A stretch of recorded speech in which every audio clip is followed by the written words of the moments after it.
पूर्वी आपल्याला माहिती आहे की निवडुंगाकडे कोणी पाहत नव्हतं किंवा निवडुंगाला त्या मानानं वाव दिला जात नव्हता.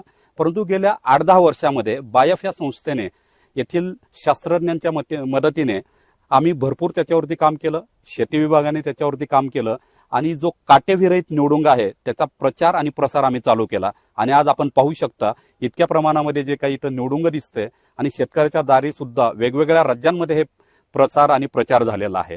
त्यामुळे शेतकरी बांधवांना माझी विनंती आहे की आपण याचा निश्चित विचार करावा आणि अशा प्रकारची निवडुंगाची शेती जिथं की आपल्याकडं मुख्य चॅलेंज असतं की कोरडवाहू जमीन.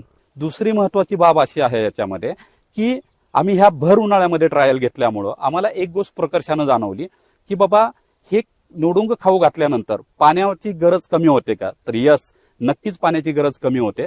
त्याच्यामुळे जवळपास 25 ते 30% कमी पाणी प्यायला लागल्या.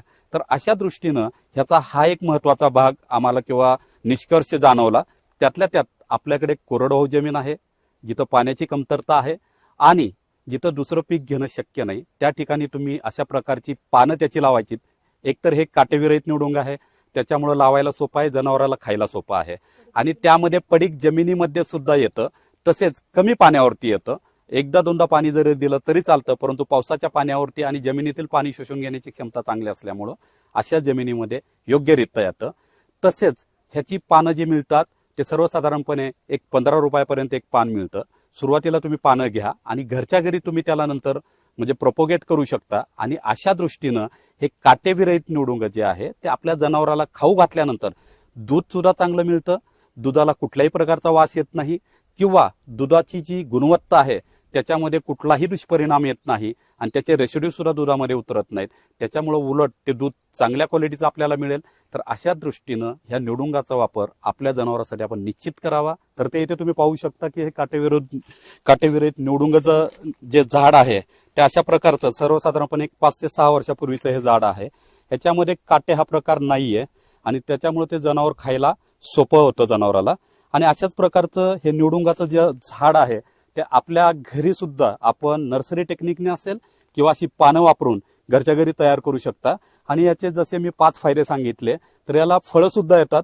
त्याच्यापासून आपण त्या फळांपासून त्यांचा ज्यूस करू शकतो आणि ते अतिशय आपल्या तब्येतीसाठी सुद्धा खूप चांगलं आहे.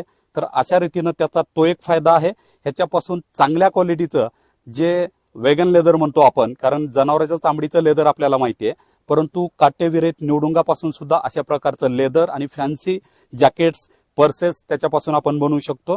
आणि त्याच व्यतिरिक्त इतर फायदे जसे मी सांगितले की चारा व्यतिरिक्त त्यापासून आपण फ्युएल किंवा एनर्जीचं माध्यम म्हणून करू शकतात. तसेच खतं सुद्धा याच्यापासून बनवू शकतात. मित्रांनो, आपण आता जसे इतर फायदे याचे सर्व पाहिले तर बऱ्याच शेतकऱ्यांना प्रश्न पडला असेल की आम्हाला ह्याच्याबद्दल माहिती कशी मिळेल किंवा काय. तर मध्यवर्ती संशोधन केंद्र जे बायफचं आहे त्या ठिकाणी आमची ऍग्रिकल्चरची टीम आणि डॉक्टर विठ्ठल कवठाळे सर जे त्याचे इन्चार्ज आहेत त्यांच्या थ्रू याच्यावरती आपल्याला ट्रेनिंग सुद्धा भेटू शकेल की हे चारा पीक म्हणूनच नाही परंतु इतर माध्यमातून ह्याचा प्रचार प्रसार कसा करायचा, त्याचे फायदे काय, जसं की लेदर बनवण्याचा असेल किंवा इतर बाकी गोष्टी असेल, त्या सर्वांच्या संदर्भात तांत्रिक आणि ऍक्च्युअल प्रॅक्टिकल माहिती आपल्या इथं तुम्हाला जाणवेल, भेटेल.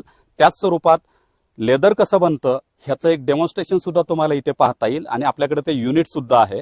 तर अशा दृष्टीनं आपण बायफच्या मध्यवर्ती संशोधन केंद्रातून या स्पाइनलेस कॅक्टस बद्दल म्हणजेच काटेविरहित निवडुंगाबद्दल माहिती घेऊ शकता आणि आपण एक